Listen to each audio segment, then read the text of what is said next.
Bonjour et bienvenue en maths 126. Alors aujourd'hui on est dans le poli d'équations différentielles et on va étudier deux petits exemples d'équations différentielles linéaires. Alors comme toujours, avant toute chose, on va commencer par rappeler la définition d'une équation différentielle linéaire.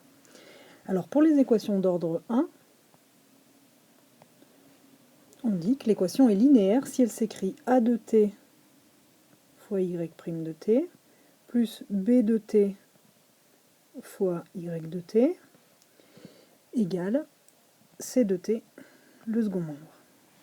Ok, donc ce qui est important de noter, c'est que dans A ici et dans B, c'est que des fonctions de t. Il ne doit pas y avoir de y dedans, évidemment.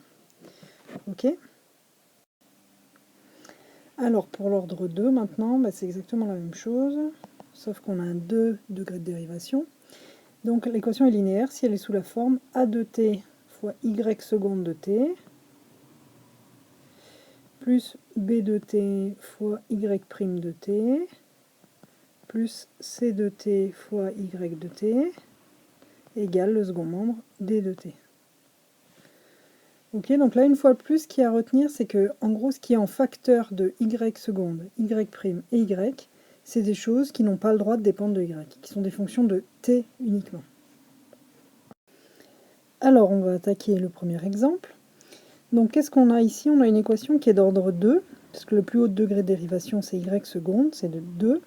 On va regarder si c'est sous la forme AY seconde plus BY' plus CY égale D ou ABCD sont des fonctions qui dépendent que de T. Alors, qu'est-ce qu'on a en facteur de Y seconde? On a Y seconde fois 1. Jusque-là, tout va bien. Ici, on a Y' fois moins 3T carré. Ok, donc 1 fois Y seconde. Moins 3T carré fois Y'. Et ici, on a racine de T fois Y égale une fonction qui dépend plus que de t aussi. Donc voilà notre a de t, voilà le b de t, voilà c de t, et voilà d de t. Ces quatre fonctions ne dépendent que de t, donc l'équation est bien linéaire.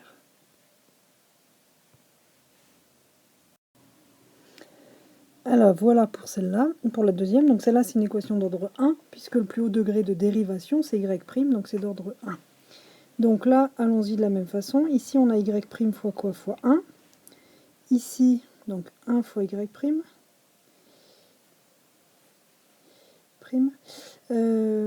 Et ici, on a plus y carré. Donc plus y carré, ça s'écrit y fois y si vous voulez. Donc là, malheureusement, cette chose-là, c'est pas une fonction qui dépend que de t, puisqu'il y a encore du y. Hein. Donc là, ça sert à rien de regarder le second membre. On peut s'arrêter tout de suite.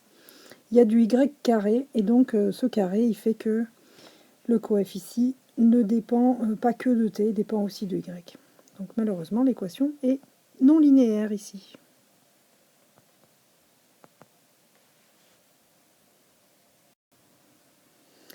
Voilà, donc ça termine les exemples d'équations linéaires ou pas linéaires.